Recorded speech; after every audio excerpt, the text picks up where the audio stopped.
Pastor Praveen గారి మరణాన్ని హత్య అని చెప్పి విపరీతమైన తప్పుడు ప్రచారం చేస్తున్నారు. ఒక అబద్ధాన్ని ప్రజల్లోకి పంపించి ప్రజలను మోసం చేయడానికి ఇంతమంది, ఒక హర్ష కుమార్ గారు చెప్తానో, కే పాల్ గారు చెప్తానో, ఒక ఇద్దరు ముగ్గురు చర్చిలు లేని పాస్టర్లు అంటే చర్చ్ ఉంటేనే పాస్టర్లు అంటారు, వీళ్ళకి చర్చలు ఉండగానే పాస్టర్లు అని తగిలించుకున్నారు ముగ్గురు. వీళ్ళు చెప్తేనో ఇన్ని వేల మంది, ఇన్ని లక్షల మంది నమ్మారు. ఇన్ని లక్షల మంది నమ్మడానికి ఒక కారణం ఉందండి.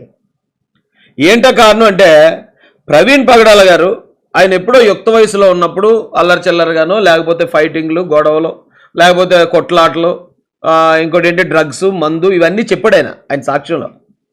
కానీ ఆయన మానేశానని ఒకసారి ఆయన అనుకుని దేవుడితో కమిట్మెంట్కి వచ్చాక ఆ రోజు నుంచి ఈ 24వ తారీఖు వరకు కూడా ఆయన ఎప్పుడూ అలా ప్రవర్తించలేదు.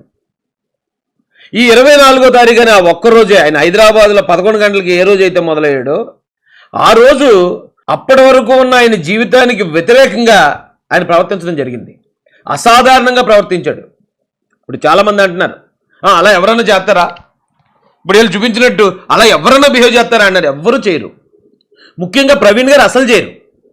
కానీ ఆ రోజు ఆయన ప్రవర్తన అసాధారణంగానే ఉంది. ఒక్కొక్కసారి ఒక కేసు పోలీస్కి చాలా సవాల్గా మారిపోద్దండి. అనుకోకుండా చాలా టఫ్ వచ్చేస్తుంది. అలాంటి టఫ్ కేసే ప్రవీణ్ పగడాల గారి కేసు. నేను ఆ రోజు వెళ్ళి మధ్యాహ్నం ప్రవీణ్ పగడాల గారి మృతదేహాన్ని చూసిన వెంటనే లోకేష్ గారి ఆఫీస్ స్థాయికి ఎందుకు తీసుకెళ్ళిపోయాను? నేను ఆ రోజే గుర్తించాను దాన్ని. ఇది టఫ్ అయిపోద్ది, దీన్ని ప్రతిపక్షం వాడుకునే ప్రయత్నిస్తుంది, ప్రజలు అనుమానం రావడానికి అవకాశాలు దొరుకుతాయి, కాబట్టి ఇమీడియట్గా యాక్షన్ తీసుకోండి, చాలా పెద్ద విషయం అయిపోద్దని నేను ఆ రోజు చెప్పడానికి కూడా కారణం ఏంటంటే, ఎప్పుడూ ప్రవర్తించినంత అసాధారణంగా ఆ రోజు ప్రవీణ్ పగడాల గారు ప్రవర్తించారు.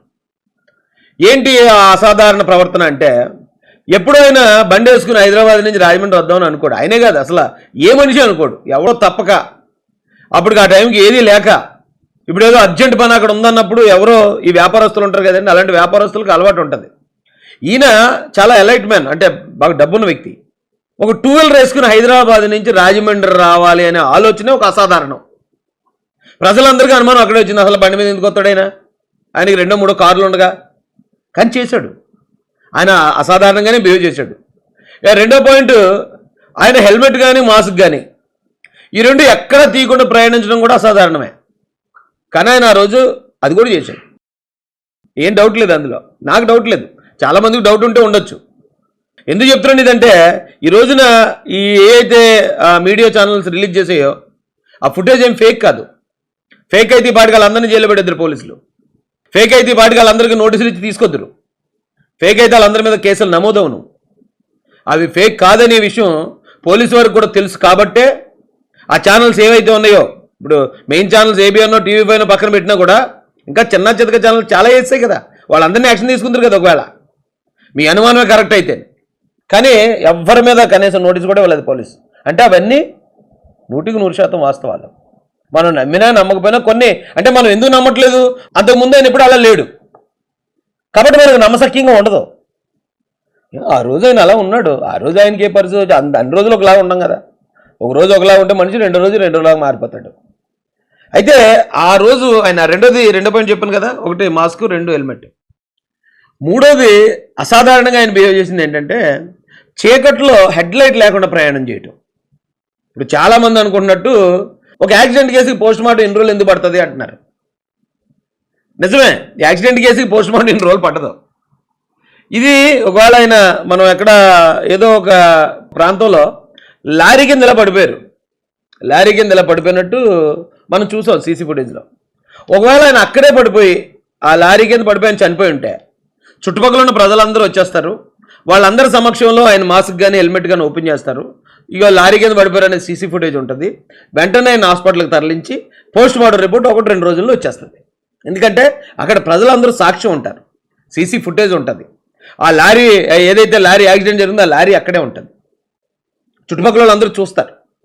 సో అది అలా యాక్సిడెంట్ జరిగింది అనుకోండి, వాటికి వచ్చేసినాం. లేదు, కేసర్ టోల్గేట్ దగ్గర ఆయన రైమని వచ్చి ఒక దాన్ని గుద్దుకున్నారు. ఆ గుద్దుకున్నప్పుడు నేను అక్కడ చనిపోయి ఉంటా, చుట్టుపక్కల వాళ్ళందరూ గ్యాదర్ అయిపోతారు. ఇప్పుడండి ఇలా వెళ్ళి ఇలా గుద్దేసుకున్నాడండి అని వాళ్ళందరూ సాక్ష్యం చెప్తారు. సో వీళ్ళందరూ జనం అందరి సాక్ష్యంలో, వాళ్ళందరి సమక్షంలో అంబులెన్స్ వస్తుంది, ఆయన తీసుకెళ్తుంది, పోస్ట్-మార్టం జరుగుతుంది, మరుసటి రోజు పోస్ట్-మార్టం రిపోర్ట్ వచ్చింది. కానీ ఇక్కడ ఎలా జరిగింది? అక్కడ లారీ కింద పడిపోయినప్పుడు దేవుడు ఆయన్ని కాపాడారు. కేసర్ టోల్ గేట్ దగ్గర జరిగినప్పుడు దేవుడు ఆయన్ని కాపాడారు. నేను మందు వేసారా లేదా అనే టాపిక్ నేను మాట్లాడలేదు, అది నాకు అనవసరం. అదేమి ఇప్పుడు ఈ కేసుకి అంత ఇంపార్టెంట్ ఏం కాదు నన్ను అడిగితే. తర్వాత ఆయన ఇంకొక చోట ఎక్కడో పడిపోయారు, అప్పుడు కూడా ఆయన దేవుడు కాపాడారు.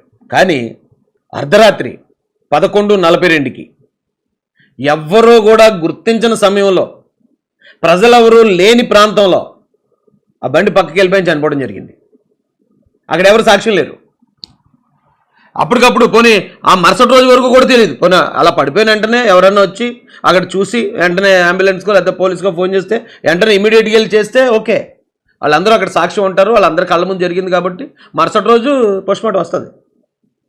చాలా అసాధారణంగా జరిగింది ఈ విషయం. అయితే అన్ని అసాధారణ సంఘటనలు ఇందులో చోటు చేసుకున్నాయి కాబట్టే పోలీసుకి ఇన్ని రోజులు పనిపడింది.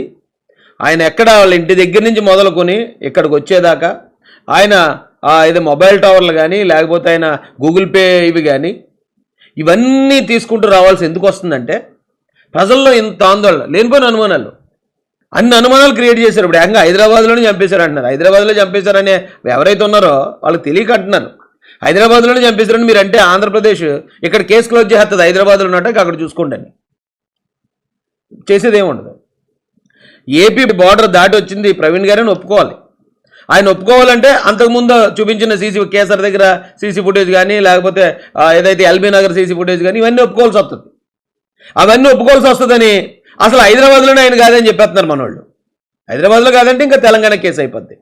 లేదు ఒకవేళ ఆయన ఏపీ బార్డర్ దాటి క్రాస్ చేశాడు అంటే కనుక అంతకుముందు జరిగిన ఈ కేసర్ కానీ లేకపోతే ఏదైతే లారీలో పడిపోయింది కానీ లేదా ఎల్బీ నగర్ ఇన్సిడెంట్ కానీ అదంతా కూడా ప్రవీణ్ గారిని ఒప్పుకోవాల్సి వస్తుంది. ఇవన్నీ సాక్ష్యాలే.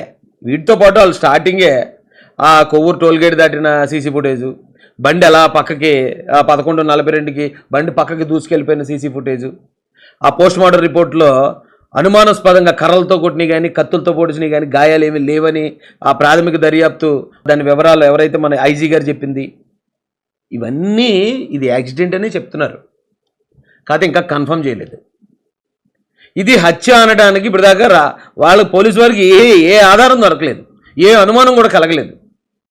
ఎవరికైనా అనుమానం ఉంటే పట్టురండి అంటే ఎవరు ఇప్పటికొచ్చి ఒక ఆధారం కూడా ఇవ్వలేకపోతున్నారు. ఇవన్నీ ఇవి యాక్సిడెంట్ అనడానికి ఆధారాలేండి. చూసారు కదండి. మరి ఈ వీడియో కనుక మీకు నచ్చినట్లయితే ఒక లైక్ కొట్టేసి మీ అభిప్రాయాన్ని కూడా కామెంట్ బాక్స్లో తెలియజేస్తూ ఇలాంటి ఇంట్రెస్టింగ్ అప్డేట్స్ కోసం మా ఛానల్ని సబ్స్క్రైబ్ చేసుకోండి.